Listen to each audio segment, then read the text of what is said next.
السلام علیکم ورحمۃ اللہ۔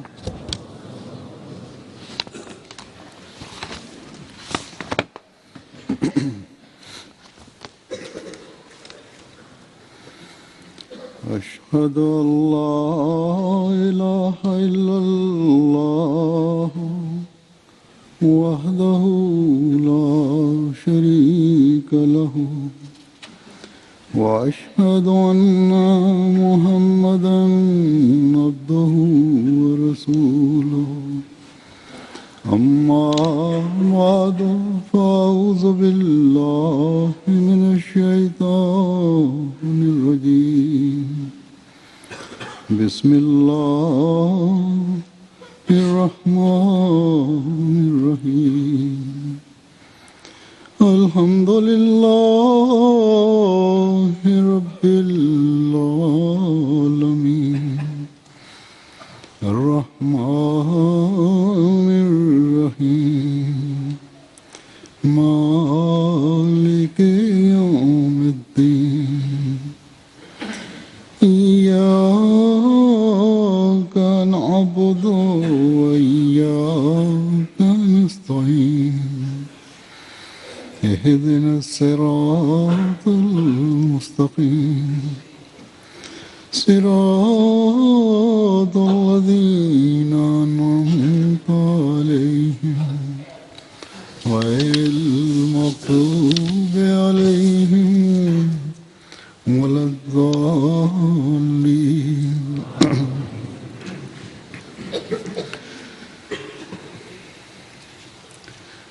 آج کے خطبے کے لیے بھی میں پیشگوئی مسلم عورت کے حوالے سے کوئی موضوع سوچ رہا تھا تو خیال آیا کہ عمومی طور پر ہم پیشگوئی مسلم عورت بیان کرتے ہیں، اس کی وضاحت کرتے ہیں، تھوڑی سی مختصر مجملاً بعض کاموں کو ذکر کرتے ہیں جو حضرت مسلم عورت رضی اللہ تعالیٰ عنہ نے کیے۔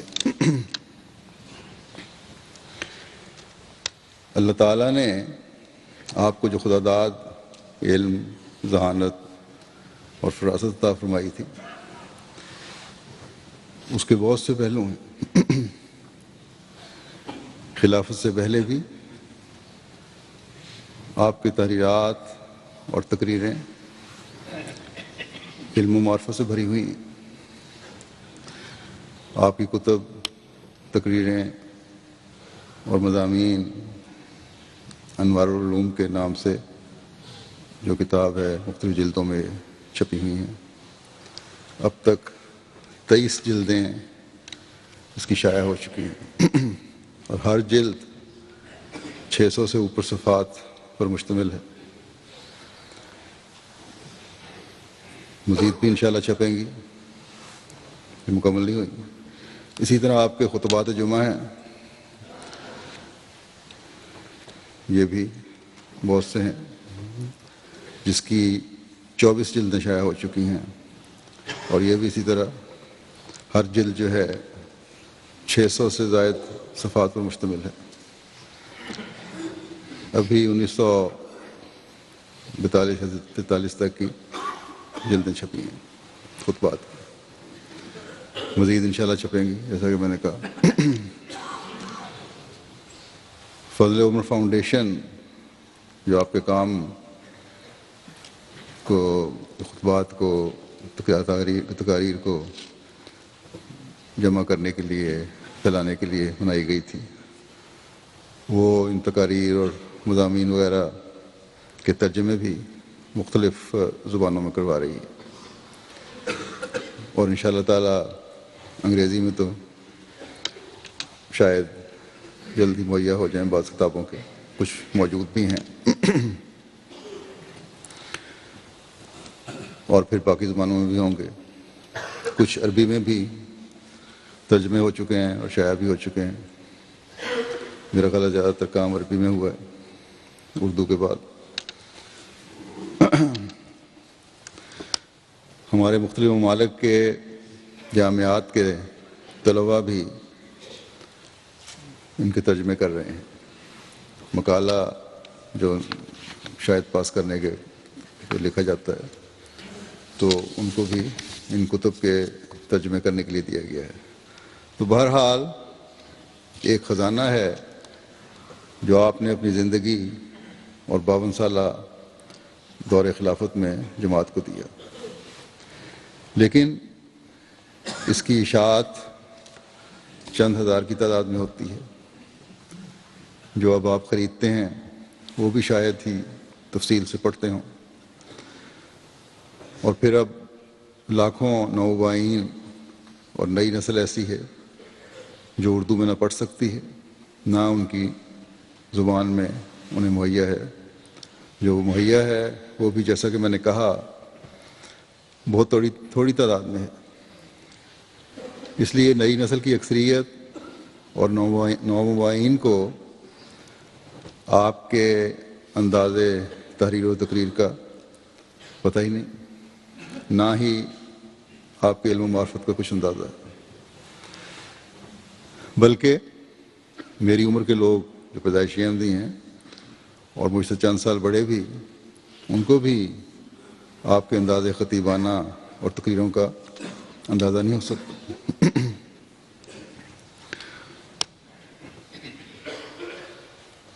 اگر ہم یہ مجموعے اور خزانے پڑھیں تو تبھی ہم آپ کی علمی وسعت اور اللہ تعالیٰ کی طرف سے علوم ظاہری و باطنی سے پور کیے جانے کا جو پیشگوئی تھی اس کا اندازہ کر سکتے ہیں،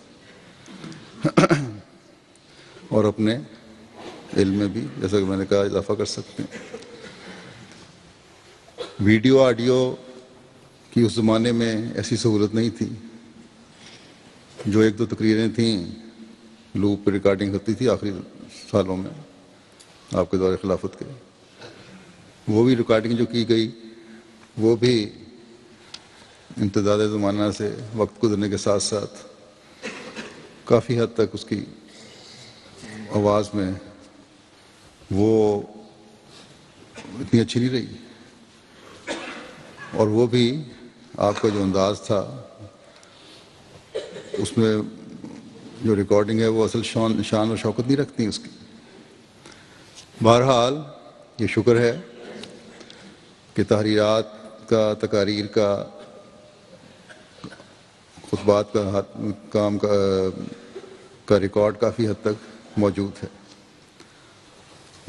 کافی حد تک اس لیے میں نے کہا ہے کہ اس زمانے میں زود نویس لکھا کرتے تھے، اور بعض جگہ یہ احساس ہوتا ہے کہ زود نویس جب لکھتے تھے تو انہوں نے مکمل طور پر بعض نوٹ نہیں کیے، خطبات اور تقاریر اور تحریرات، یا مکمل فکریں نہیں لکھے گئے، بعض باتیں لکھنے سے رہ گئی ہیں۔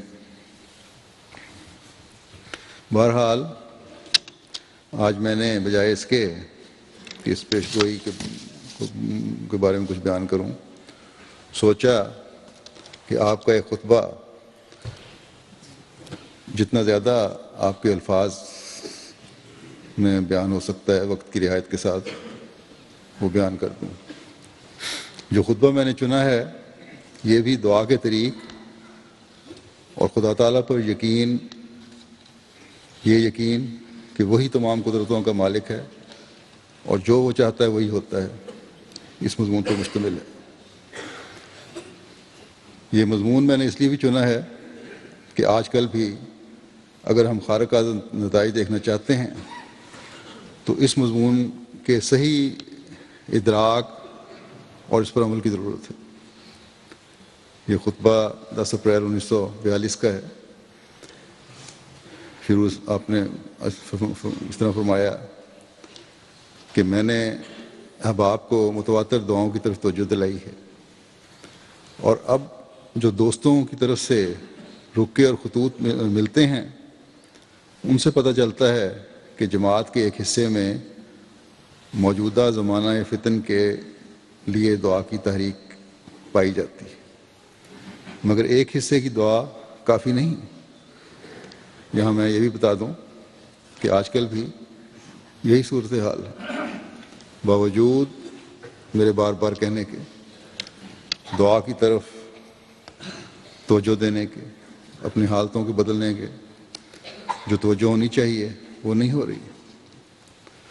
بہرحال پھر آپ آگے فرماتے ہیں کہ ضرورت ہے کہ مردوں اور عورتوں اور بچوں سب کی ذہنیت کو دعا کے لیے بدلا جائے، اور یہ ذہنیت اس رنگ میں بدل جاتی ہے، اس رنگ میں بدلی جاتی ہے کہ سب سے پہلے دعا پر یقین اور ایمان پیدا ہو. جو شخص بغیر یقین کے دعا مانگتا ہے اس کی دعا خدا تعالیٰ کے ہاں مقبول نہیں ہوا کرتی. ہو سکتا ہے کبھی ایسے شخص کی دعا قبول ہو جائے صرف نمونے کے طور پر اور اس کے دل میں یقین پیدا کرنے کے لیے، لیکن قانون کے طور پر اس شخص کی دعا قبول ہوتی ہے جس کے دل میں یقین ہوتا ہے کہ خدا میری سنے گا. چنانچہ قرآن کریم میں اللہ تعالیٰ فرماتا ہے کہ امن یجیب المضطر اذا دعا، کہ مضطر کی دعا کون سنتا ہے؟ اور پھر فرماتا ہے اللہ ہی سنتا ہے. اور مضطر کے معنی عربی زبان میں یہ ہوتے ہیں کہ کسی کو چاروں طرف سے دھکے دے کر کسی طرف لے جائیں. جو چاروں طرف سے راستہ بند پا کر کسی ایک طرف کو جاتا ہے اس کو مضطر کہتے ہیں. یعنی وہ ہر طرف آگ دیکھتا ہے، اپنے دائیں دیکھتا ہے تو اسے آگ نظر آتی ہے، اپنے بائیں دیکھتا ہے تو اسے آگ نظر آتی ہے، اپنے پیچھے دیکھتا ہے تو اسے آگ نظر آتی ہے، اپنے نیچے دیکھتا ہے تو اسے آگ نظر آتی ہے، اپنے اوپر دیکھتا ہے تو اسے آگ نظر آتی ہے. صرف ایک جہت اس کے سامنے خدا تعالیٰ والی باقی رہ جاتی ہے اور اس پر اس کی نظر پڑتی ہے، اور سب جگہ اسے آگ ہی آگ دکھائی دیتی ہے، مگر صرف ایک طرف اسے امن نظر آتا ہے. اس سے تم سمجھ سکتے ہو کہ مضطر کے مضمون میں یقین پایا جانا ضروری ہے. مضطر کے صرف یہی معنی نہیں ہے کہ اس کے دل میں گھبراہٹ ہو، کیونکہ گھبراہٹ میں بعض دفعہ ایک شخص بے تحاشا کسی طرف چل پڑتا ہے بغیر اس یقین کے کہ جس طرف وہ جا رہا ہے وہاں اسے امن بھی حاصل ہوگا یا نہیں. بلکہ بعض لوگ گھبراہٹ میں ایسی طرف چلے جاتے ہیں جہاں خود خطرہ موجود ہوتا ہے اور وہ اس سے نہیں بچ سکتے. بس محض اضطراب کا دل میں پیدا ہونا اضطرار پر دلالت نہیں کرتا. اضطرار پر وہی حالت دلالت کیا کرتی ہے جب چاروں طرف کوئی پناہ کی جگہ انسان کو نظر نہ آتی ہو اور ایک طرف نظر آتی ہو. گویا اضطرار کی نہ صرف یہ علامت ہے کہ چاروں طرف آگ نظر آتی ہو، بلکہ یہ علامت بھی ہے کہ ایک طرف امن نظر آتا ہو اور انسان کہہ سکتا ہو کہ وہاں آگ نہیں ہے. تو وہی دعا خدا تعالیٰ کے حضور قبول کی جاتی ہے جس کے کرتے وقت بندہ اس رنگ میں اس کے سامنے حاضر ہوتا ہے. اسے یقین ہوتا ہے کہ سوائے خدا کے میرے لیے اور کوئی پناہ کی جگہ نہیں. یہی وہ مضطر کی حالت ہے جسے رسول کریم صلی اللہ علیہ وسلم نے ان الفاظ میں ادا فرمایا ہے کہ لا ملجا ولا منجا منک الا الیک، کہ اے خدا لا ملجا ولا منجا منک، تیرے عذاب اور تیری طرف سے آنے والے ابتلاؤں سے کوئی پناہ کی جگہ نہیں، کوئی خوف کی جگہ نہیں سوائے اس کے کہ میں سب طرف سے مایوس ہو کر اور آنکھیں بند کر کے تیری طرف آ جاؤں. تو لا ملجا ولا منجا والی جو حالت ہے یہی اضطرار کی کیفیت ہے. اور جب خدا نے قرآن میں کہا کہ امن یجیب المضطر اذا دعا،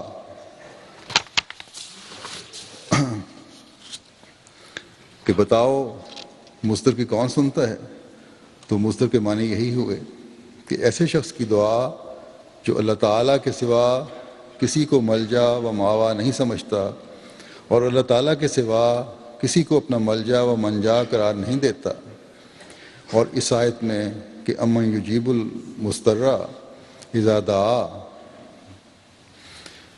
در حقیقت اس کیفیت اضطرار کی طرف اشارہ کیا گیا ہے. مضطر کے لفظ پر یہ علمی روشنی ڈالنے، شاید کی وضاحت کرنے کے بعد پھر آپ نے جو آپ کا اسلوب تھا، تقریر کا طریق تھا، مستر کے مختلف ضرورتوں اور حالتوں کا ذکر فرما کر مثالیں اور واقعات پیش کیے ہیں۔ آپ کی ہر تقریر واقعات اور مثالوں سے بھری ہوتی تھی۔ آپ فرماتے ہیں کہ اضطرار دنیا میں کئی قسم کے ہوتے ہیں، اس لیے یہاں المستر کا لفظ رکھا گیا ہے، جس کے معنی تمام قسم کے مستر کے ہیں۔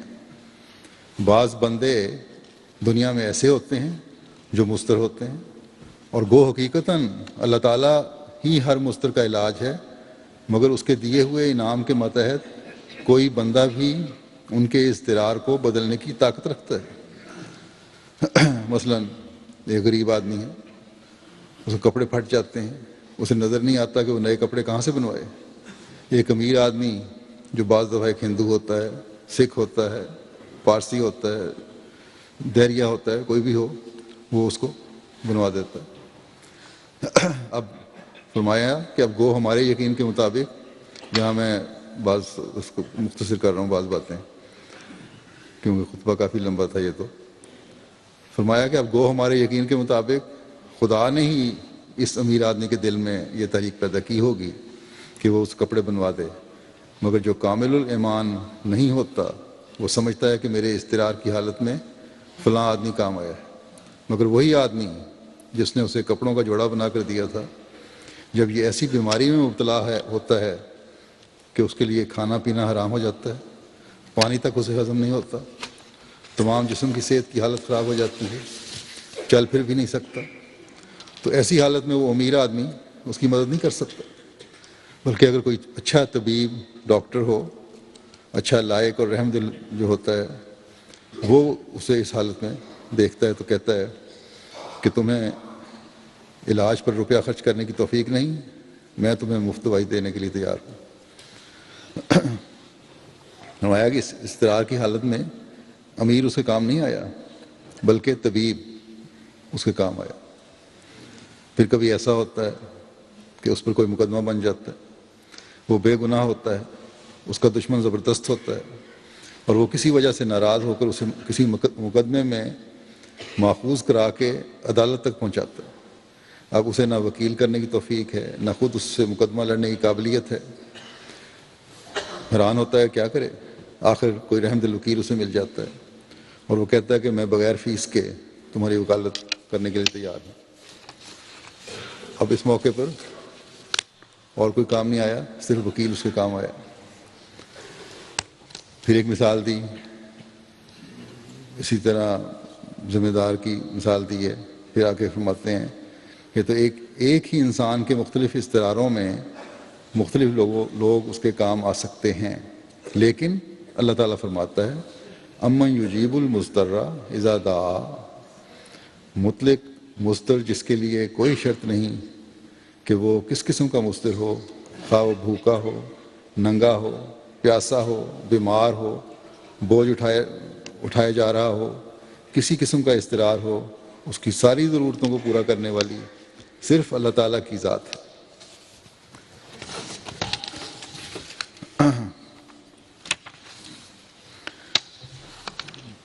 پھر فرمایا، کچھ حصہ میں چھوڑ رہا ہوں، کہ ہر قسم کے مضطرین کی ضرورتیں پوری کرنے والی خدا کی ہی ذات ہوتی ہے۔ انسان کے اضطرار کی ہزاروں حالتیں ہوتی ہیں، بھلا ان حالتوں میں تو کوئی بادشاہ بھی کسی کام نہیں آ سکتا۔ فرض کرو ایک شخص سخت بیمار ہے، اب بادشاہ خزانہ اس کا کام نہیں آ سکتا، بادشاہ کی فوجیں اس کے کام نہیں آ سکتی، بادشاہ کا قرب اس کے کام نہیں آ سکتا، اس کے کام تو اللہ تعالیٰ ہی آ سکتا ہے جو ہر قسم کی بیماریوں کو دور کرنے کی طاقت رکھتا ہے۔ یا ایک جنگل میں گزرنے والا شخص جس پر بھیڑیا یا شیر اچانک جھپٹ کر حملہ کر دیتا ہے، وہ چاہے بادشاہ کتنا ہی منہ چڑھا ہو یا بادشاہ کا بیٹا ہی ہو کیوں نہ ہو، بادشاہ اسے کیا کام آ سکتا۔ فرمایا جنگل میں وہ تنہا جا رہا ہوتا ہے کہ شیر، چیتا یا بھیڑیا اس کے سامنے آ جاتا ہے، ایسی حالت میں وہاں اللہ تعالیٰ کی ذات ہی ہے جو کام آتی ہے، کوئی انسان کام نہیں آ سکتا۔ تو جب تک انسان کے اندر یہ یقین پیدا نہ ہو کہ ہر قسم کے اضطرار کی حالت میں اللہ تعالیٰ ہی کام آتا ہے، اس وقت تک وہ مستر نہیں کہلا سکتا۔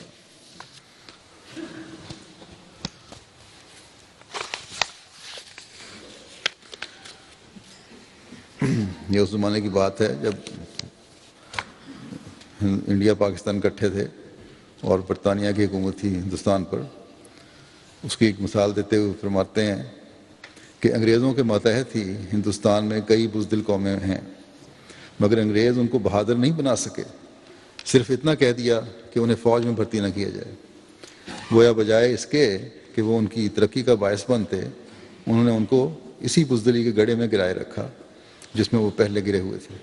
لیکن اللہ تعالیٰ کی ذات کو دیکھو، اس کے ساتھ تعلق رکھنے سے بڑے بڑے بزدل بہادر بن جاتے ہیں اور بڑی بڑی غیر منظم قومیں منظم ہو جاتی ہیں۔ فرمایا کہ خدا جن قوموں کو ترقی دیتا ہے ان کی کایا پلٹ کر رکھ دیتا ہے اور ان کے دل بالکل بدل جاتے ہیں، ان کی کمزوری اور بزدلی جاتی رہتی ہے اور ان کے اندر ایسی طاقت اور قوت آ جاتی ہے کہ دنیا حیران رہ جاتی ہے۔ اب مسلمانوں کی مثال دی کہ مسلمانوں کو ہی دیکھ لو۔ عرب ایک ایسا ملک تھا جس کے باشندے کسی ایک بادشاہ کے ماتحت رہنا اور باقاعدہ کسی نظام کے ماتحت آنا گوارا نہیں کیا کرتے تھے، بلکہ قبائل کے سردار عوام سے مشورہ لے کر کام کرتے تھے اور ہر قبیلہ اپنی اپنی جگہ آزاد سمجھا جاتا تھا، مگر ان کی اتنی حیثیت بھی نہ تھی جتنی آج کل چھوٹی سے چھوٹی ریاستوں کی ہوتی ہے۔ کوئی قبیلہ 1000 افراد پر مشتمل تھا، کوئی قبیلہ 2000 افراد پر مشتمل تھا، کوئی قبیلہ 3000 افراد پر مشتمل تھا۔ مکے کی آبادی بھی اس وقت صرف 10-15 ہزار تھی، جس میں کئی قبائل تھے۔ پھر ان میں کوئی نظام نہ تھا، ان کے پاس کوئی خزانہ نہ تھا، کوئی سپاہی نہ تھا، کوئی ایسا محکمہ نہ تھا جس کے ماتحت باقاعدہ فوجیں رکھی جاتی ہوں اور سپاہی بھرتی کیے جاتے ہیں۔ غرض وہ ایک ایسی قوم تھی جو بالکل بے راہ رو تھی، کوئی طریقہ اور کوئی نظام، صحیح نظام ان میں نہیں پایا جاتا تھا۔ ایسی حالت میں رسول کریم صلی اللہ علیہ وسلم کو اللہ تعالیٰ نے مبعوث فرمایا، مگر بہت ہی تھوڑے لوگ آپ پر ایمان لائے۔ محققین کے نزدیک ساری مکی زندگی میں جو لوگ مکہ میں اسلام لائے ان کی تعداد 100 کے قریب بنتی ہے۔ غرض یہ تھوڑے سے آدمی رسول کریم صلی اللہ علیہ وسلم پر ایمان لائے۔ مکے کے لوگ اول تو خود ہی دنیاوی لحاظ سے نہایت حقیر تھے اور ان میں کوئی طاقت و قوت نہ تھی۔ وہ ویسے جنگجو تھے، اپنے قبیلے کے رکھ رکھاؤ رکھنے والے تھے، لیکن دنیاوی لحاظ سے کوئی طاقت نہیں تھی۔ پھر ان کمزور لوگوں میں سے بھی ایسے لوگ اسلام میں داخل ہوئے جو مکے والوں کی نگاہ میں بھی کمزور سمجھے جاتے تھے، مگر پھر اللہ تعالیٰ نے ان کے دلوں میں کتنی بہادری پیدا کر دی اور بے نظامی کی جگہ کیسی اعلیٰ درجے کی تنظیم کا نظر آنے لگا۔ یہی مکے کے لوگ یا عرب کے باشندے کسی کی بات ماننا گوارا نہیں کیا کرتے تھے، یعنی اطاعت جو دنیا میں مہذب قوموں کا شعار سمجھا جاتا ہے وہ ان کے نزدیک سخت ذلت کی بات تھی۔ پھر ایک پرانی عرب کا ایک قصہ مشہور ہے، اس کی مثال دیتے ہوئے فرماتے ہیں کہ دیکھو عربی ادب کی کتب میں لکھا ہے کہ عرب میں ایک بادشاہ عمر بن ہند تھا۔ اس نے ایک علاقے پر جو شام اور عراق کی طرف تھا حکومت قائم کی اور عرب کے لحاظ سے اس قدر شوکت حاصل کر لی کہ اسے خیال پیدا ہوا کہ سارا عرب میری بات مانتا۔ ایک دن درباریوں سے اس نے بات کرتے ہوئے کہا، کیا عرب میں کوئی ایسا شخص بھی ہے جو میری بات ماننے سے انکار کر سکے؟ انہوں نے کہا کہ ایک شخص عمر بن کلثوم ہے جو اپنے قبیلے کا سردار ہے، ہمارے خیال میں وہ ایسا شخص ہے جو آپ کی اطاعت نہیں کرے گا۔ اس نے کہا بہت اچھا، میں اس کی تصدیق کرنے کے لیے اسے بلواتا ہوں۔ چنانچہ بادشاہ نے عمر بن کلثوم کو دعوت دی اور اسے خط لکھا کہ آپ یہاں تشریف لائیں، آپ سے ملنے کو جی چاہتا ہے۔ چنانچہ وہ اپنے قبیلے کے کچھ لوگوں کو لے کر آ گیا جیسے عرب کا دستور تھا۔ بادشاہ اس وقت کسی جگہ خیموں میں ٹھہرا ہوا تھا، وہیں اس نے آ کر اپنے خیمے لگا دیے۔ اس نے عمر بن کلثوم کو یہ بھی لکھا تھا بادشاہ نے کہ اپنی والدہ اور دوسرے عزیزوں کو بھی لیتے آنا۔ چنانچہ وہ اس کے مطابق اپنی والدہ کو بھی لے آیا۔ عمر بن ہند نے اپنی والدہ سے کہا، کام کرتے کرتے یعنی بادشاہ نے کام کرتے کرتے عمر بن کلثوم کی ماں سے کوئی چھوٹا سا کام لے کر دیکھنا تا پتہ لگ سکے کہ ان لوگوں کی کیا حالت ہے۔ تو چنانچہ جب وہ کھانا کھانے بیٹھے تو عرب کے دستور کے مطابق وہ بادشاہ کہلاتا تھا، مگر اس کی ماں خود کھانا برتانے میں بیٹھ گئی، اپنے بیٹے کے لیے بھی اور عمر بن کلثوم کے لیے بھی۔ گویا عمر بن ہند کی والدہ اس وقت عملاً عمر بن کلثوم اور اس کے دوسرے عزیزوں کا کام کر رہی تھی، بادشاہ کی والدہ۔ بس ایسے وقت میں عمر بن کلثوم کی ماں کا کسی کام میں ہاتھ بٹانا ہرگز اس کی حد تک کا موجب نہیں ہو سکتا تھا، کیونکہ بادشاہ کی ماں بھی کام کر رہی تھی۔ کیونکہ جب بادشاہ کی ماں خود ایسا کام کر رہی تھی تو اسی کام میں عمر بن کلثوم کی ماں کا ہاتھ بٹانا ہرگز کوئی ایسی بات نہیں تھی جو اس کی شان اور عزت کے منافی ہوتی۔ مگر واقعہ کیا ہوتا ہے، کھانا برتاتے وقت ایک تھال کچھ فاصلے پر پڑا تھا۔ عمر بن ہند کی والدہ کھانا برتاتے برتاتے اسے کہنے لگی کہ بی بی ذرا وہ تھال تو سرکا کر ادھر کر دینا۔ اسے یہ بھی جرت نہ ہوئی کہ اس سے زیادہ اس سے کام لے سکے، کام کرنے کے لیے کہے۔ مگر تاریخوں میں لکھا ہے کہ جو ہی اس نے عمر بن کلثوم کی اس عرب قبیلے کے سردار کی والدہ سے یہ بات کہی، بادشاہ کی ماں نے، وہ قبیلے کی سردار ماں کھڑی ہو گئی اور اس نے زور سے پکارنا شروع کر دیا کہ او ابن کلثوم، تمہاری ماں کی حد تک ہو گئی۔ عمر بن کلثوم اس وقت بادشاہ کے ساتھ کھانا کھا رہا تھا اور کھانا کھانے کی وجہ سے اس نے تلوار اپنی ایک طرف لٹکائی ہوئی تھی، مگر جو ہی اس نے اپنی ماں کی آواز کو سنا، اس نے اپنی ماں سے جا کر یہ نہیں پوچھا کہ تمہاری کیا حد تک ہوئی ہے۔ وہ گھبرا کر کھڑا ہو گیا اور ادھر ادھر دیکھنے لگا کہ کیا خیمے میں بادشاہ کی دیکھنے لگ گیا۔ خیمے میں بادشاہ کی تلوار لٹک رہی تھی۔ اس نے اچک کر تلوار کو میان سے نکالا اور بادشاہ کو قتل کر دیا، اور باہر نکل کر اس نے اپنے قبیلے والوں سے کہا کہ بادشاہ کا سب مال و متاع لوٹ لو۔ تو عرب لوگ کسی کی اطاعت برداشت نہیں کر سکتے تھے، لیکن پھر انہی عربوں کو ہم دیکھتے ہیں کہ محمد رسول اللہ صلی اللہ علیہ وسلم کے زمانے میں کس طرح اللہ تعالیٰ نے ان کے دل بدل ڈالے۔ انہی عربوں میں سے ایک سمجھدار اور پڑھے لکھے اور اپنی قوم کے معزز فرد حضرت عبداللہ بن مسعود گلی میں سے گزر رہے تھے اور رسول کریم صلی اللہ علیہ وسلم مسجد میں واعظ فرما رہے تھے۔ وہ اسی واعظ کو سننے کے لیے مسجد کی طرف جا رہے تھے۔ وہاں کسی وجہ سے لوگوں کو جب وہاں حضرت صلی اللہ علیہ وسلم نے فرمایا کہ لوگ بیٹھ جائیں مسجد میں، تو آپ کیونکہ رستے میں تھے، جا رہے تھے، آپ نے آواز سنی، آپ بھی بیٹھ گئے اور بچوں کی طرح گھسر گھسر کر انہوں نے مسجد کی طرف جانا شروع کر دیا۔ کوئی دوست جو پاس سے گزرا، اس نے کہا کہ عبداللہ بن مسعود، یہ تم نے کیا مزے کا خیز حرکت شروع کر دی ہے کہ زمین پر بیٹھے بیٹھے چل رہے ہو، سیدھی طرح کیوں نہیں چلتے؟ انہوں نے کہا کہ اصل بات یہ ہے کہ مجھے محمد رسول اللہ صلی اللہ علیہ وسلم کی آواز آئی تھی کہ بیٹھ جاؤ۔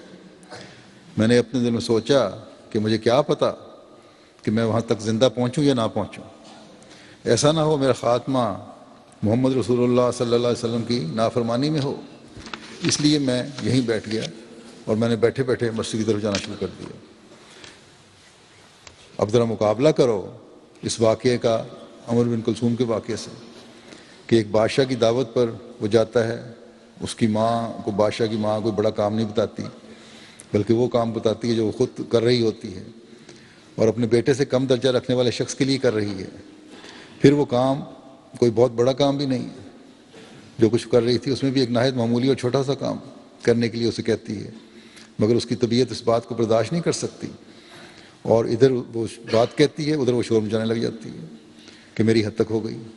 مگر اسی گروہ کا ایک فرد گلی میں رسول کریم صلی اللہ علیہ وسلم کی آواز سنتا ہے اور گلی میں سن کر ہی بیٹھ جاتا ہے اور ایسی حرکت کرتا ہے جو دنیا میں عام طور پر ذلیل سمجھی جاتی ہے۔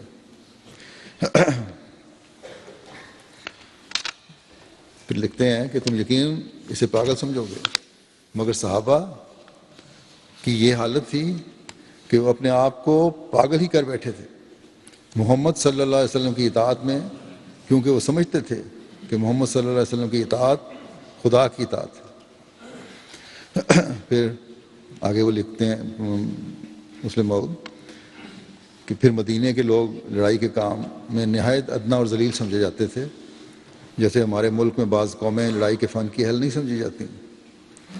مدینے کے لوگ بے شک مالدار تھے اور وہ اچھے ذمہ دار تھے، مگر جیسے ہمارے ملک میں بعض قومیں بعض پیشوں کی وجہ سے ذلیل سمجھی جاتی ہیں، اسی طرح وہ ذلیل سمجھے جاتے تھے کیونکہ وہ کھیتی باڑی کیا کرتے تھے، اور کھیتی باڑی کو عرب لوگ پسند نہیں کرتے تھے۔ عرب لوگ اس بات پر ناز کرتے تھے کہ ان کے پاس اتنے گھوڑے ہیں، اتنے اونٹ ہیں، وہ اس طرح ڈاکے مارتے ہیں، اس طرح لوگوں پر حملے کرتے ہیں، مگر مدینے کے لوگ ایک گاؤں میں بستے اور کھیتی باڑی کیا کرتے تھے۔ وہ نہ ڈاکہ مارتے تھے، نہ اونٹ اور گھوڑے کثرت سے رکھ سکتے تھے، کیونکہ اگر وہ اونٹ گھوڑے رکھتے تو کھلاتے کہاں سے۔ اس لیے وہ عرب دوسرے عربوں کی نگاہ میں نسبتاً ادنا سمجھے جاتے تھے۔ عرب کے لوگ تو ان کے متعلق کہا کرتے تھے کہ وہ تو سبزی ترکاری بونے والے ہیں۔ اس میں کیا شبہ ہے کہ جو لوگ طرفوں میں پڑ جائیں، یعنی اسودگی وغیرہ میں پڑ جائیں، باغات بنا لیں، کھیتی باڑی میں مشغول ہو جائیں اور مال و دولت جمع کرنے میں لگ جائیں، انہوں نے کیا لڑنا ہے؟ اور وہ تو کئی پشتوں سے نسلاً بعد نسلاً یہی کام کرتے چلے آ رہے تھے، اس لیے وہ لڑائی کے قابل نہیں سمجھے جاتے تھے۔ فرماتے ہیں کہ عرب کی نگاہ میں مدینے کے لوگ کمزور سمجھے جاتے تھے، اور حقارت سے وہ ان کے متعلق کہا کرتے تھے کہ یہ تو کھیتی باڑی کرنے والے لوگ ہیں۔ مگر انہی لوگوں کو دیکھو کہ رسول کریم صلی اللہ علیہ وسلم کے ساتھ تعلق پیدا کرنے کے بعد ان میں کتنا بڑا عظیم الشان فرق پیدا ہو گیا کہ وہی سبزی ترکاری بونے اور کھیتی باڑی کرنے والے لوگ دنیا کے بہترین سپاہی بن گئے۔ بدر کے موقع پر مکے کے بڑے بڑے سردار جمع تھے اور وہ خیال کرتے تھے کہ آج مسلمانوں کا خاتمہ کر دیں گے۔ اس دن 1000 تجربہ کار سپاہی جو 20 لڑائیاں دیکھ چکا تھا اور جن کا دن رات کا شغل لڑائیوں میں شامل ہونا اور دشمنوں پر تلوار چلانا تھا، مسلمانوں کے مقابلے میں صف آ رہا تھے، اور مسلمان صرف 313 تھے۔ بعض تاریخوں میں لکھا ہے کہ ان 313 مسلمانوں میں سے بعض کے پاس تلواریں تک نہ تھیں اور وہ لاٹھیاں لائے ہوئے تھے۔ ایسی بے سر و سامانی کی حالت میں جب رسول کریم صلی اللہ علیہ وسلم جنگ کے لیے چلے تو 2 انصاری لڑکے بضد ہو گئے کہ ہم نے بھی ساتھ چلنا ہے۔ آخر رسول کریم صلی اللہ علیہ وسلم نے ان کو ساتھ چلنے کی اجازت دے دی۔ حضرت عبد الرحمن بن عوف جو نہایت ہی بہادر اور تجربہ کار سپاہی تھے، کہتے ہیں کہ اس دن ہمارے دلوں کے ولولے کوئی شخص نہیں جان سکتا تھا۔ ہم سمجھتے تھے کہ آج جب کہ خدا نے ہمیں لڑنے کی اجازت دے دی ہے، ہم مکے والوں سے ان مظالم کا بدلہ لیں گے جو انہوں نے ہم پر کیے۔ مگر وہ کہتے ہیں کہ اچھا سپاہی تبھی اچھا لڑ سکتا ہے جب اس کا دایاں اور بایاں پہلو مضبوط ہو، وہاں بھی کو اچھے لڑنے والے موجود ہوں۔ جب وہ حملہ کرے اور دشمنوں کی صفوں میں گھس جائے تو وہ دونوں اس کی پشت کو دشمنوں کے حملے سے محفوظ رکھیں۔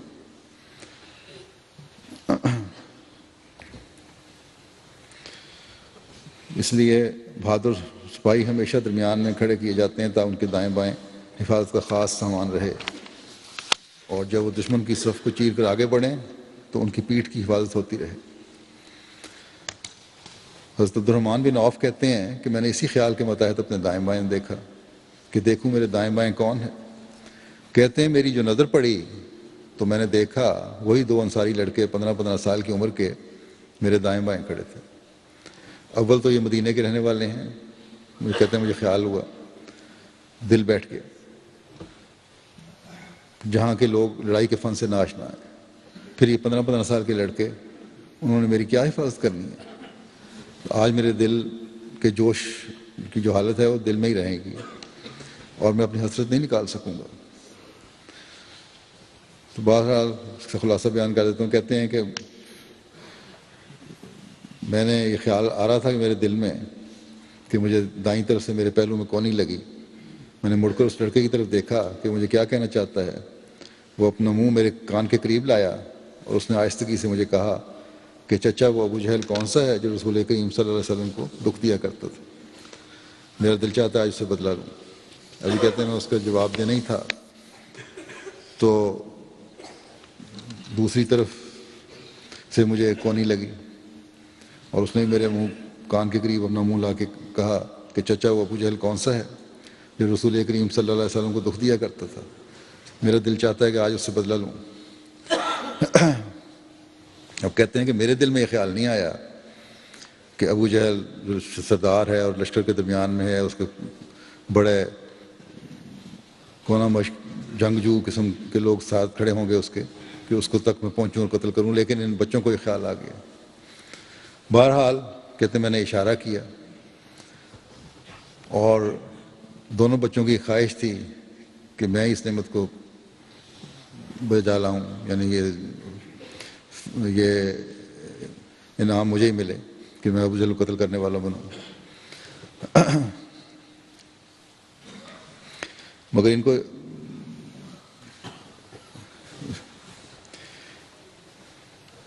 مسلموں فرماتے ہیں کہ عبد الرحمن بن عوف کی یہ حالت تھی کہ وہ پریشان تھے، مگر ان کو یہ پتہ نہیں تھا کہ ان دونوں کے دلوں میں ایمان نے ایک ہی جذبہ پیدا کر رکھا تھا۔ عبد الرحمن بن عوف کہتے ہیں کہ ان دونوں کے اس سوال نے میرے دل پر حیرت طاری ہو گئی اور مجھے ان کے ایمان کو دیکھ کر بہت ہی تعجب ہوا۔ چنانچہ میں نے انگلی اٹھا کر یہ بتانے کے لیے کہ تمہارا خیال کیسا ناممکن ہے کہا کہ وہ قلب لشکر میں، یعنی درمیان میں بالکل، جو شخص گھوڑے پر سوار ہے اور سر سے پیر تک مسلح ہے اور جس کے آگے 2 جرنیل ننگی تلواریں لے کر پہرا دے رہے ہیں، وہ ابو جہل ہے۔ اس وقت ابو جہل کے سامنے ایک تو اکرمہ ننگی تلوار لے کر پہرا دے رہا تھا اور ایک اور مشہور جرنیل تھا۔ تو کہتے ہیں اور اکرمہ بھی کوئی معمولی انسان نہیں تھا، بلکہ اس وقت دنیا کے بہترین سپاہیوں میں سے تھا، اور وہ دونوں اس وقت ننگی تلواریں لے کر ابو جہل کے سامنے کھڑے تھے۔ حضرت عبد الرحمن بن عوف کہتے ہیں کہ میں نے انگلی اٹھا کر انہیں بتایا کہ ابو جہل کون سا ہے۔ میری غرض یہ تھی کہ انہیں معلوم ہو جائے ان کا خیال کیسا ناممکن ہے، مگر کہتے ہیں کہ ابھی میری انگلی نیچے نہیں آئی تھی۔ جس طرح باز چڑیا پر حملہ کرتا ہے اسی طرح انہوں نے یکدم حملہ کر دیا، اور پیشتر اس کے کفار کے لشکر کو ہوش آئے کہ یہ ہو کیا گیا ہے، انہوں نے ابو جہل کو زخمی کر کے نیچے گرا دیا۔ ان میں سے ایک کا ہاتھ کٹ گیا تو کٹے ہوئے ہاتھ کو الگ پھینک کر پھر آگے بڑھا، اور دونوں نے ابو جہل کو زخمی کر کے نیچے گرا دیا، اور اس طرح بدر کی جنگ بے جرنیل کے لڑی گئی۔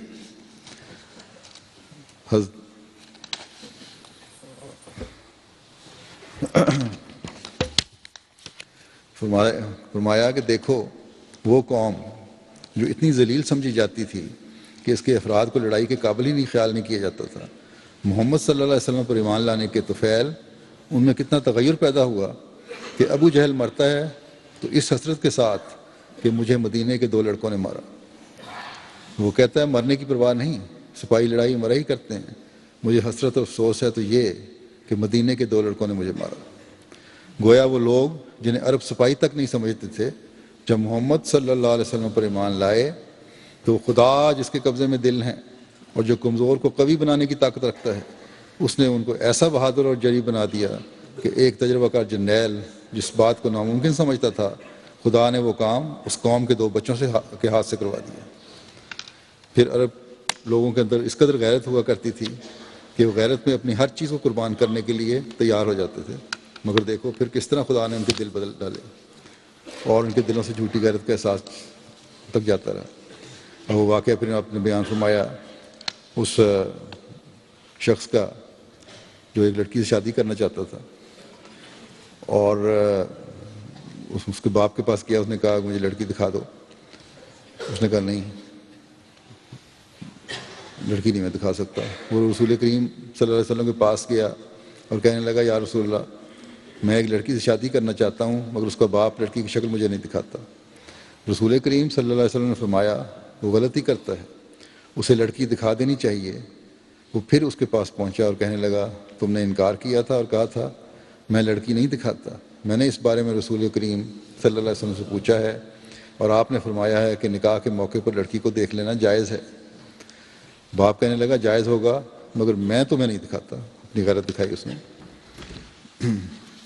تم کسی اور جگہ رشتہ کر لو۔ لڑکی اندر بیٹھی ہوئی یہ باتیں سن رہی تھی، جو ہی اس نے یہ بات سنی وہ فوراً ننگے منہ باہر نکل آئی اور کہنے لگی کہ باپ آپ کیا کہتے ہیں؟ جب محمد رسول اللہ صلی اللہ علیہ وسلم کہتے ہیں کہ لڑکی کو نکاح سے قبل دیکھ لینا جائز ہے تو آپ کو اس سے کیا انکار ہو سکتا ہے؟ پھر وہ اس نوجوان سے کہنے لگی لو میں تمہارے سامنے کھڑی ہوں، مجھے دیکھ لو۔ اس نوجوان نے کہا مجھے دیکھنے کی ضرورت نہیں، مجھے ایسی لڑکی پسند ہے جو خدا اور اس کے رسول کی ایسی فرمانبردار ہے۔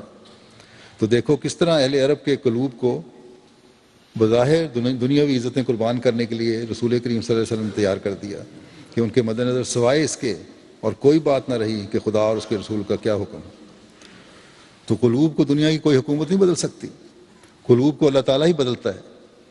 بزدل بہادر بن جاتے ہیں خدا کے حکم کے ماتحت، اور بہادر بزدل بن جاتے ہیں خدا کے حکم کے ماتحت۔ کنجوس سخی بن جاتے ہیں خدا کے حکم کے ماتحت، اور سخی کنجوس بن جاتے ہیں خدا کے حکم کے ماتحت۔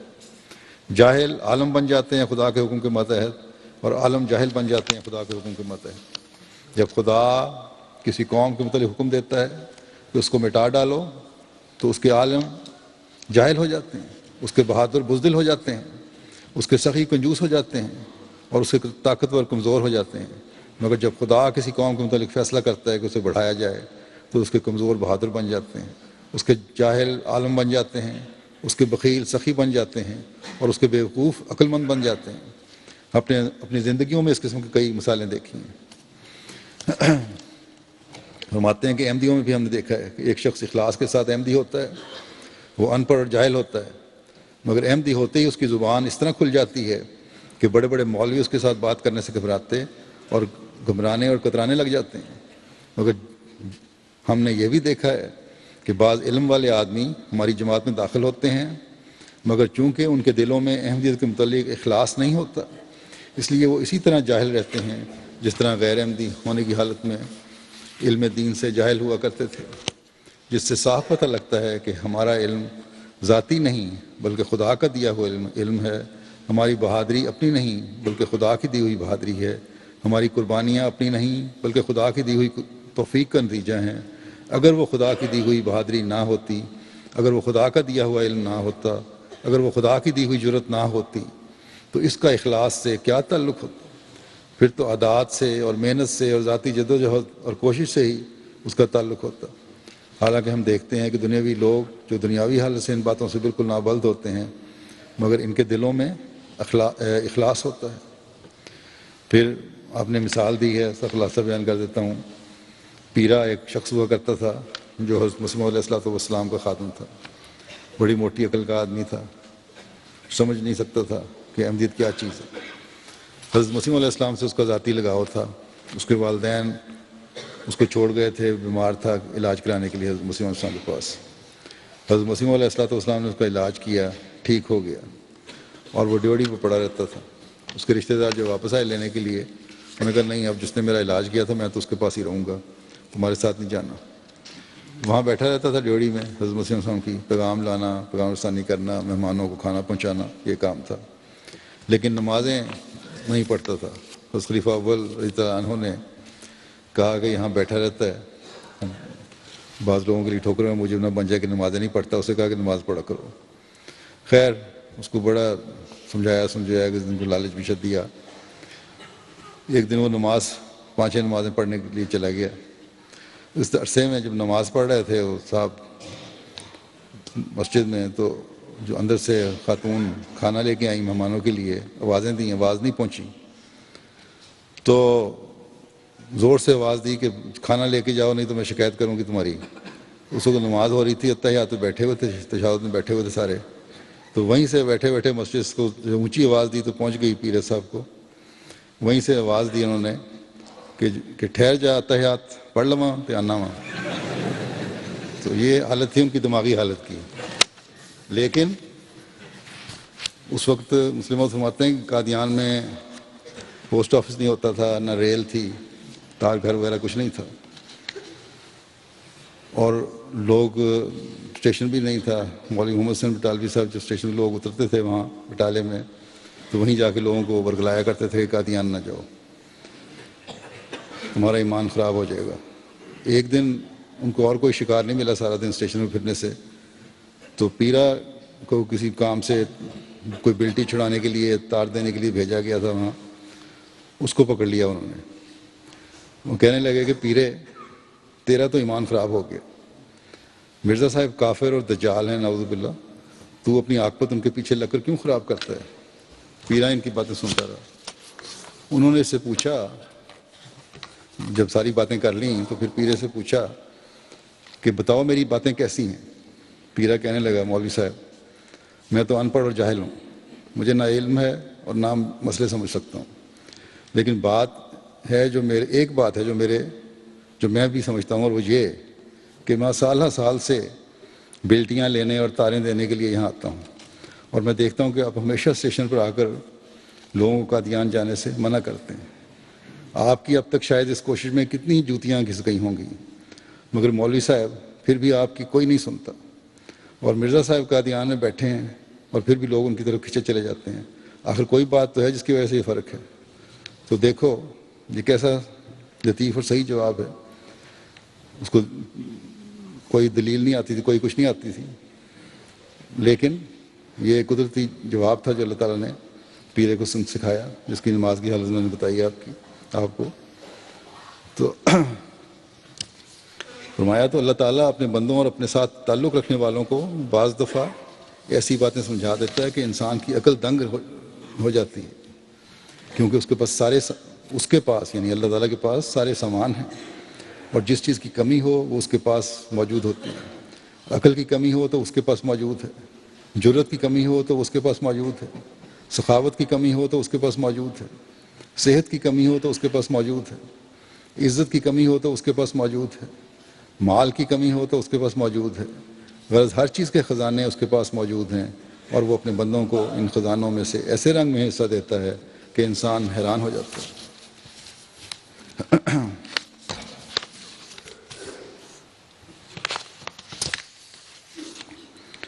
فرماتے ہیں کہ یہیں قادیان میں ایک دفعہ پادری زویمر آیا, جو دنیا کا مشہور ترین پادری ہے اور امریکہ کا رہنے والا تھا. وہاں ایک بہت بڑے تبلیغی رسالے کا ایڈیٹر بھی تھا, اور یوں ساری دنیا کی عیسائی تبلیغی سوسائٹیوں میں ایک نمایاں مقام رکھتا تھا. اس نے قادیان کا بھی ذکر سنا ہوا تھا. جب وہ ہندوستان میں آیا تو اور مقامات کو دیکھنے کے بعد وہ قادیان آیا. اس کے ساتھ ایک اور پادری کا گارڈر نامی بھی تھا. ڈاکٹر خلیفہ رشید الدین صاحب مرحوم اس وقت زندہ تھے. انہوں نے اسے قادیان کے تمام مقامات دکھائے, مگر پادری صاحب اپنے نیشتنی سے باز نہیں آ سکے. ان دنوں قادیان میں ابھی ٹاؤن کمیٹی قائم نہیں بنی تھی, اور گلیوں میں بہت گند پڑا رہتا تھا. پادری زویمر باتوں باتوں میں ہنس کر کہنے لگا کہ ہم نے قادیان بھی دیکھ لیا اور نئے مسیح کے گاؤں کی صفائی بھی دیکھ لی. ڈاکٹر خلیفہ رشید صاحب سے ہنس کر کہنے لگے, پادری صاحب ابھی پہلے مسیح کی حکومت ہندوستان پر ہے, اور یہ اس کی صفائی کا نمونہ ہے. نئے مسیح کی حکومت قائم نہیں ہوئی. اس پر وہ شرمندہ ہوا. پھر مسلم فرماتے ہیں کہ انہوں نے مجھے پیغام بھیجا کہ ہم ملنا چاہتے ہیں. طبیعت میری ٹھیک نہیں تھی, بہرحال کہتے ہیں میں مل لیا.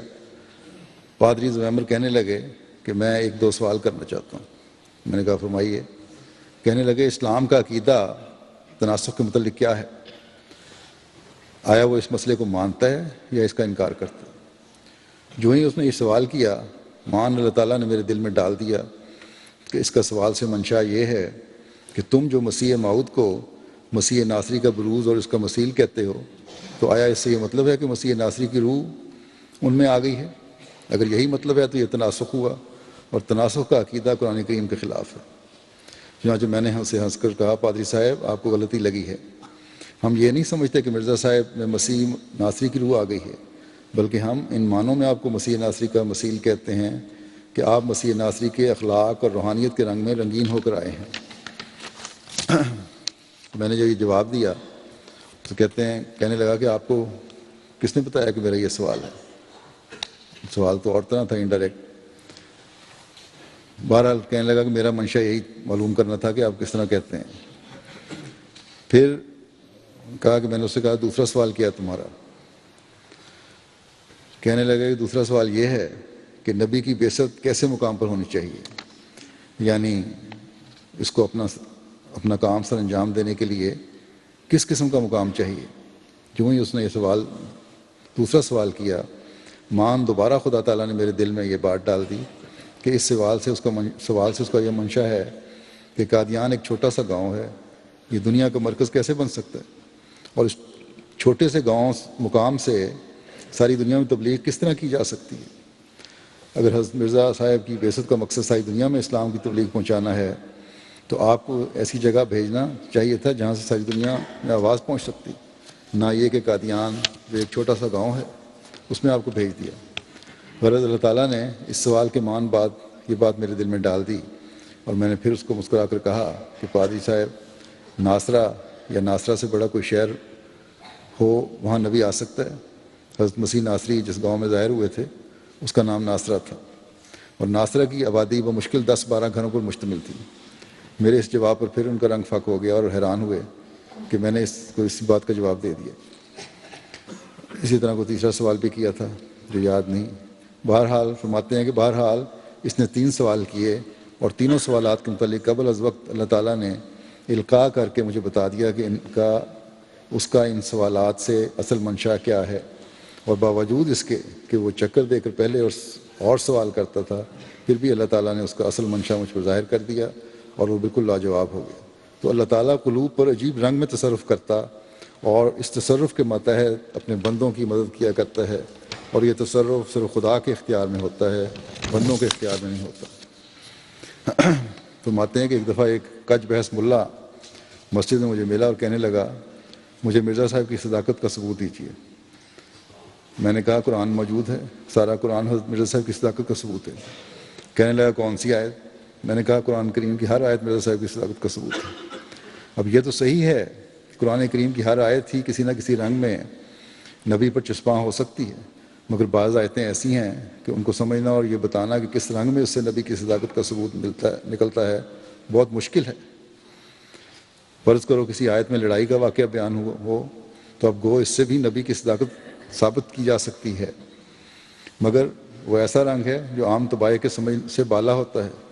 مگر کہتے ہیں کہ مجھے اس وقت یقین تھا کہ اللہ تعالیٰ تصرف فرما کر اس کی زبان سے وہی آیت نکلوائے گا جس سے نہایت وضاحت کے ساتھ حضرت مسیح موعود علیہ السلام کی صداقت ثابت ہو جائے گی۔ تو بہرحال کہتے ہیں آخر اس نے یہ آیت پڑھی کہ وَمِنَ النَّاسِ مَن يَقُولُ آمَنَّا بِاللَّهِ وَبِالْيَوْمِ الْآخِرِ وَمَا هُمْ بِمُؤْمِنِينَ۔ میں نے سمجھ لیا کہ یہ اللہ تعالیٰ کا ہی تصرف ہے کہ اس نے اس کی زبان سے یہ آیت نکلوائی ہے۔ چنانچہ میں نے اس سے کہا یہ آیت کن لوگوں کے متعلق ہے؟ مسلمانوں کے متعلق ہے یا غیر مسلم کے متعلق ہے؟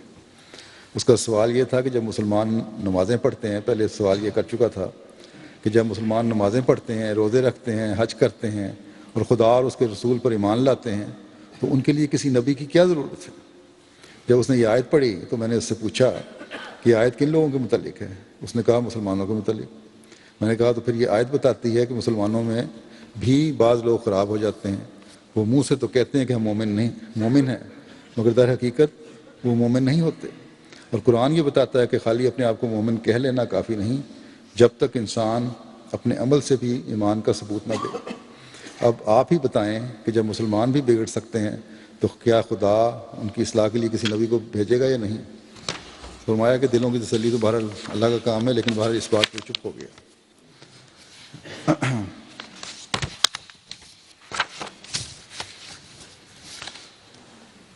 چھوڑتا ہوں، پھر آپ فرماتے ہیں آخر میں تو اللہ تعالیٰ کی طرف سے ہی سب کچھ آتا ہے، انسانی طاقت کچھ نہیں کر سکتی۔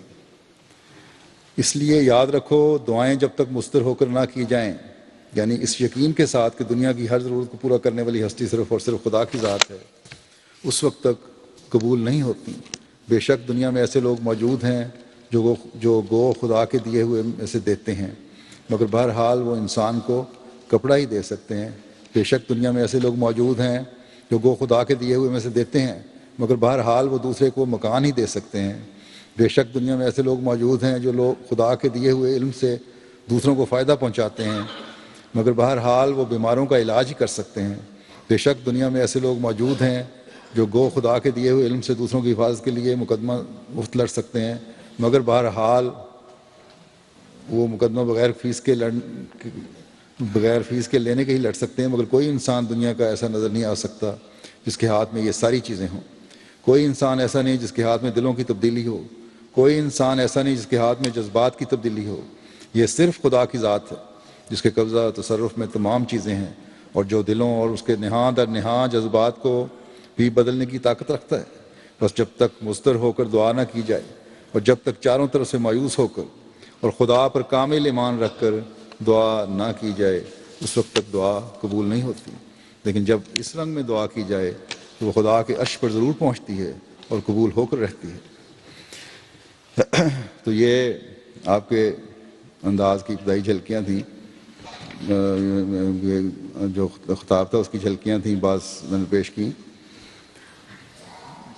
آج اس حوالے سے میں بھی یہ کہنا چاہتا ہوں کہ آج بھی اگر ہم نے حالات کو بدلنا ہے تو تمام طاقتوں کے مالک خدا کے آگے جھکنا ہوگا، اور اس طرح جھکنا ہوگا جس طرح ہم نے یہ اس میں سنا کہ تمام طاقتوں کا سرچشمہ وہی ہے، تمام قسم کی مدد اسی سے مل سکتی ہے، دلوں کو پھیرنے والا وہی ہے، دلوں کو قابو کرنے والا وہی ہے، لوگوں کی طاقتوں کو قابو کرنے والا وہی ہے۔ اللہ کرے کہ ہم ایسی دعائیں کرنے والے ہوں۔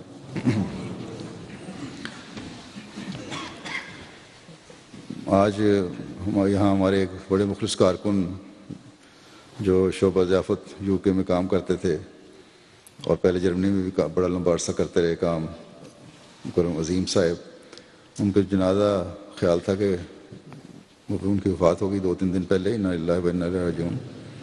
جنازہ ان کا ہونا تھا لیکن کیونکہ سرٹیفکیٹ وغیرہ کی دقت تھی ابھی حاصل کرنے میں، اس جنازہ نہیں ہو سکا۔ اللہ تعالیٰ ان کے درجات بلند فرمائے۔ 1-2 دن تک جنازہ انشاءاللہ ہو جائے گا مسجد فضل میں۔ جب بھی وہاں سے ان کی نعش وہاں سے ہسپتال سے ساری قانونی کارروائیاں کرنے کے بعد مل جائے گی۔ تو بہرحال یہ بہت فدائی کارکن تھے، مخلص تھے، وفادار تھے، ہر ایک کا درد رکھنے والے تھے، خدمت خلق کے جذبے سے سرشار تھے۔ اللہ تعالیٰ ان کے درجات بلند فرمائے۔ اور ان کے بچے سارے ابھی زیر تعلیم ہیں، 3 بچے ہیں، 2 بیٹیاں 1 بیٹا، اور بڑے اخلاص والے ہیں۔ اللہ تعالیٰ ان کو بھی اپنے حفظ و امان میں رکھے، ان کی اہلیہ کو بھی صبر و حوصلہ دے، اور بچوں کا بھی اپنے ایسا ہاتھ رکھے کہ ان کو ان کے باپ کی کمی جو ہے وہ اللہ تعالیٰ اپنے فضل سے ہی پورا فرماتا رہے۔